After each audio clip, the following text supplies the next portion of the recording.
the chorus of international opinion started to build that Canada ought to play a leadership role and try to do something to respond.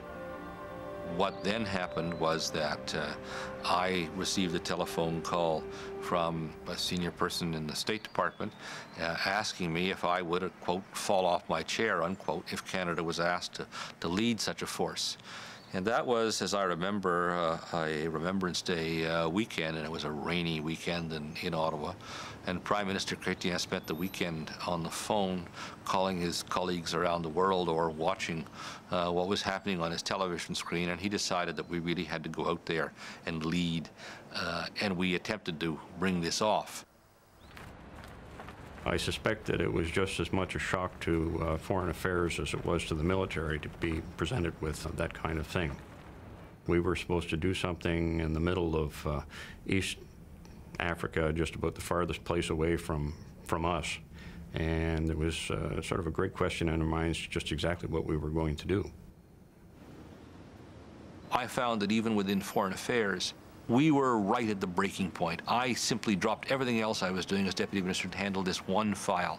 It was all we could do to cope.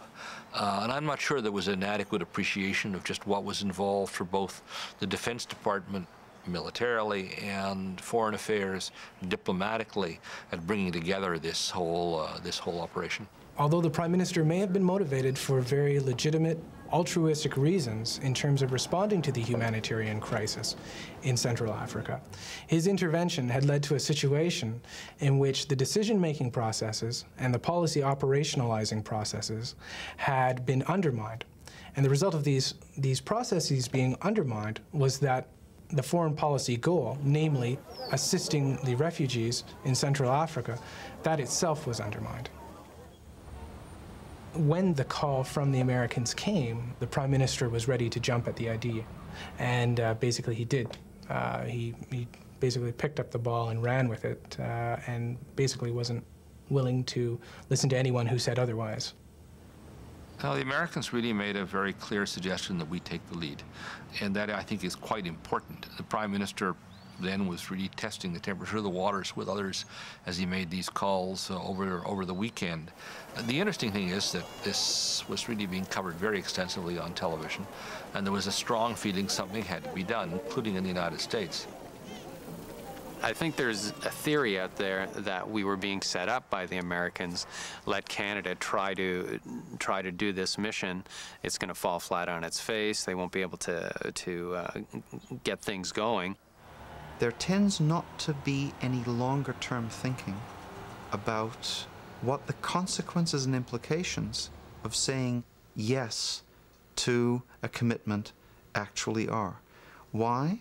Largely because, for the most part, the Canadian contribution is always symbolic, that we are always an add-on to someone else's taking the lead.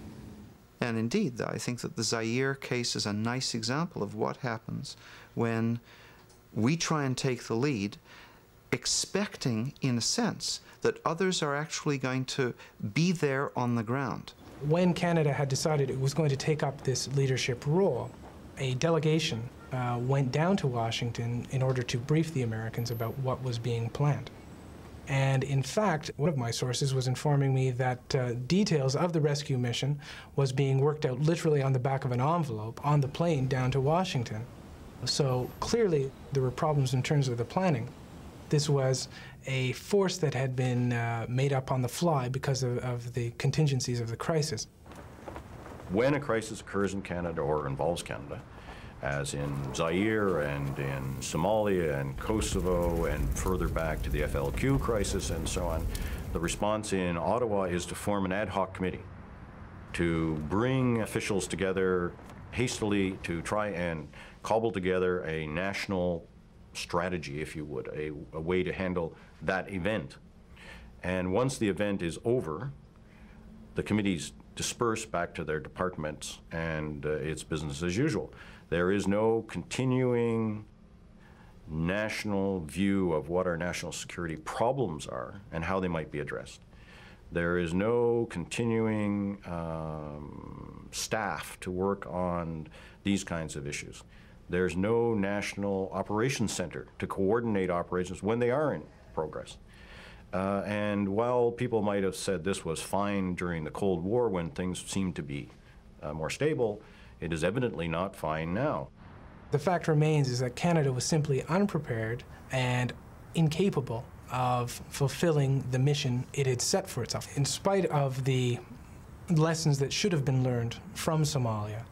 And so the result was that when the Americans confronted the Canadian delegation with serious questions about the state of Canada's ability to lead the mission and the preparations for that mission, we were brought up short. The Americans, it was a game, as we said, of 20 questions, and you answered the first 20 questions, they had 20 more questions. No, they were, having pushed us into this role, they then spent a lot of time questioning us as to whether we could do it. They weren't wrong to do that either, I might add. This was important and dangerous, and it's not the kind of thing you want to do on the back of an envelope. I think our influence was very limited in terms of what we could exert. I think it was good that perhaps the Prime Minister got the ball rolling in terms of the mission, in terms of generating an international response. But in terms of being able to lead the mission, Canada simply was not well positioned politically or militarily to influence it. Human security demanded that we involve ourselves in Zaire. But that's where the idea was a bad one, because although it demanded our involvement, what we really were doing is the kind of the traditional Canadian thing. Oh, here's a good idea. Now, let someone else actually employ the armed force necessary for the implementation of the idea. And, of course, we will have an add-on. But that's very much, I would argue, the way in which we tend to see our involvement in peacekeeping, peacemaking operations.